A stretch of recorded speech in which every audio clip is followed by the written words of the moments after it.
شروق بتقول لنا بصي انا كنت في الجامعه وواحد مشي ورايا وقعد يقول كلام مش كويس واستفزني، معرفش جاتني الجراءه ازاي وقلعت الشوز. قلعت الشوز قلعت الشوز وقعدت تزعق له في الشارع، وتقريبا كنت هضربه، ودي كانت اول واخر مره اتجرأ على حد عاكسني، غير كده معاكسه بسكت، لكن ركبت الاتوبيس ولا الميكروباص وحد ضايقني هتصرف معاه كويس. برافو عليكي جدع يا شروق. حاسه كده في قوه وفي اصرار. احنا بنات جامدين جدا، بنات اقوياء مش ضعفاء، ونقدر نتصرف في اي موقف. أمنية بتقول حصل وسكت لحد ما وصلت المكان اللي رايحاه، بيبقى فيه دايما ضابط واقف فيه، ورحت واقفة قدام الميكروباص ونزلت الشخص ده وعملت له محضر، وما تنزلتش إلا بعد أسبوع. برافو عليكي يا أمنية. لكن موقف الناس اللي حواليكي كانت إيه؟ قالت لنا محدش ليه حاجة عندي، واللي ليه كلمة يخليها لنفسه. ماشية بالمبدأ ده طول ما أنا ما بعملش غلط وأهلي في ظهري وبيساندوني. أنا يعني ببقى مبسوطة قوي بإن في بنات وسيدات فعلا عارفين طريق الحق. هناخد معانا تليفون. ألو السلام عليكم. عليكم السلام، أهلا بيكي. مين معانا؟ إيباء. أهلا بيكي يا إيباء. الله يخليك يا أستاذة أمينة. إيه رأيك في موضوعنا يا ترى؟ اتصرفتي ازاي، او شفتي موقف زي كده، وكان موقف الناس ايه؟ والله هي المواقف دي بتتكرر معانا كل يوم، سواء في المواصلات، سواء في الشغل، سواء في الكليه، يعني وبطرق مختلفه. لكن انا هحكي لحضرتك على موقف حصل قدامي بصراحه. احكي لنا بقى. في الشغل كان انا مهندسه زراعيه ومعايا عدد كبير من العمال. معايا عمال بنات ومعايا عمال رجال. معايا عندي عامله عمرها 23 سنه، خريجة ليسانس دراسات إسلامية وعاملة. واليومية على فكرة في اليوم 20 جنيه كمان. دي يعني إنسانة مكافحة كمان جدا. ومعنا عامل عمره 72 سنة. 72 سنة. 72 سنة. قام بالتحرش بيها، سواء باللفظ سواء باللمس، كله يعني. والمضايقات بقى طول النهار. ولما جات اشتكت لي، هي قالت ان الموضوع خليه سر ما بيني وما بينك، بحيث ان ما حدش يعرف من اهل البلد. يعني هي محرجه تقول ان في يعني جده بقى هو بالنسبه لها جد، بس للاسف انسان غير سوي وبيتحرش فيها في العمل.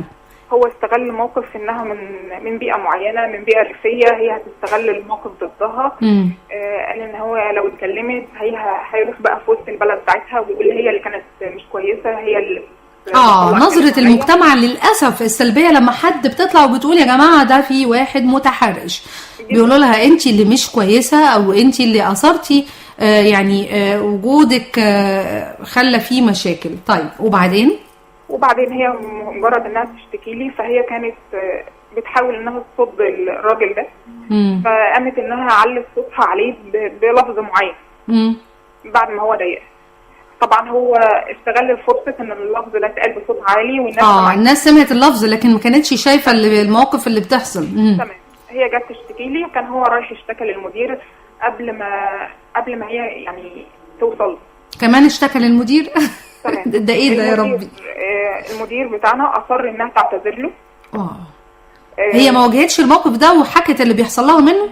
لا، هي كل الحكايه انها لما اتلفظت باللفظ ده وجت اشتكت لي، كان هو راح اشتكى للمدير قبل ما واجهتوش قدام المدير وقالت اللي بالمواقف اللي كانت بتحصل منه؟ المدير غلطها وقال ان انت غلطانه، ان انت ما جيتيش اشتكيتي لي قبل ما تيجي تشتكي للمهندسه الاصغر مني، وانت لازم تعتذري له قدام الناس زي ما انت غلطتي قدام الناس. وفعلا اعتذرت له. يا للاسف. وانا شفتها بقى، يعني انا كنت في مكان تاني وقتها، فلما جيت اخر النهار لقيتها بتعيط.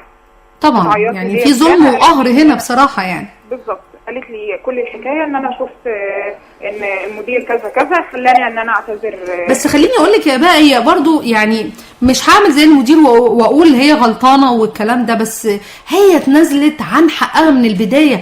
ازاي تسكت وخوف من المجتمع وخوف من الناس اللي حواليها ان هي تقول كلام زي ده كان بيحصل معاها؟ ازاي يا استاذه اميره؟ احنا بنتعامل مع مستويات ثقافيه مختلفه. يعني دلوقتي هي متجوزه فلاحين، ثقافتهم انها لو طلعت اي كلمه عن كده مجرد بسهوله خالص هرجعها لاهلها. للاسف دي يعني عايزين يا جماعه نعيد استخدام هذه الثقافه بشكل جيد وبشكل يحترم ادميه اي حد في الدنيا. انت بتهين زوجتك او بتهين بنتك لما تطبق عليها حاجات فعلا تقهرها. يعني واحد قد جدها وفي السبعينات من عمره ويتحرش بيها بهذا الشكل، وفي الاخر تشعر ان المجتمع اللي هي نشأت فيه ظالم وبيعاقبها وكمان تعتذر له. انا مش عارفه اقول لك يا اباء، بس مش عارفه اقول لك ايه او المفروض ان كان يحصل ايه. بس انت رايك ازاي نحل المشكله دي؟ انا كان يعني القرار اللي انا كنت هاخده ان انا هبعده عن المكان اللي هي بتشتغل فيها ودي مكان تاني بالظبط، وده المفروض كان يبقى قرار مدير المصلحه اللي انتوا بتشتغلوا فيها. بس للاسف انا اللي بعدت، انا اللي رحت مكان تاني. ليه انت اللي رحتي مكان تاني؟ بسبب الموقف ده؟ بسبب الموقف ده وبسبب مواقف تانية. انا رحت اشتغلت شغل اداري. يعني انت كمان تعرضتي لعقوبه علشان وقفتي بجانب الفتاه اللي وقع عليها الظلم. مش بمجرد كمان ان انا وقفت قدام العامله اللي هي الزميله لينا في الشغل، لا ان انا عايزه اثبت ان انا كبنت ممكن ان انا اقدر ادير مكان. ايه الظلم الاجتماعي ده يا جماعه؟ ده حاجه يعني انا زعلانه جدا يا اباء. لا هو فكره ان الذكوريه هي اللي طب وما حاولتيش تشتكي لمستوى اعلى من المدير الاداره عندك؟ والله هي فكره ان مديرين الادارات دايما بيبصوا ان انا ازاي مهندسه هشغل فنيين رجاله او هشغل عمال رجاله. اللي يشغل الرجاله راجل زي لا ده موضوع حلقه تانية لازم نناقشه. ده موضوع حلقه تانية، ازاي امراه تقود مجموعه من الرجال عشان يشتغلوا تحتها. لكن الموقف ده بجد وحش جدا. انا بشكرك يا اباء ان انت شاركتي معانا في حلقتنا.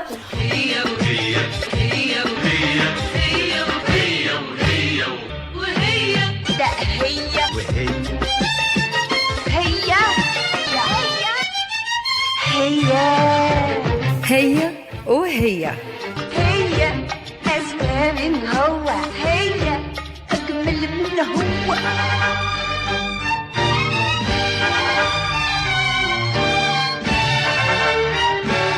فترة إذاعية على الهواء لهي وهي.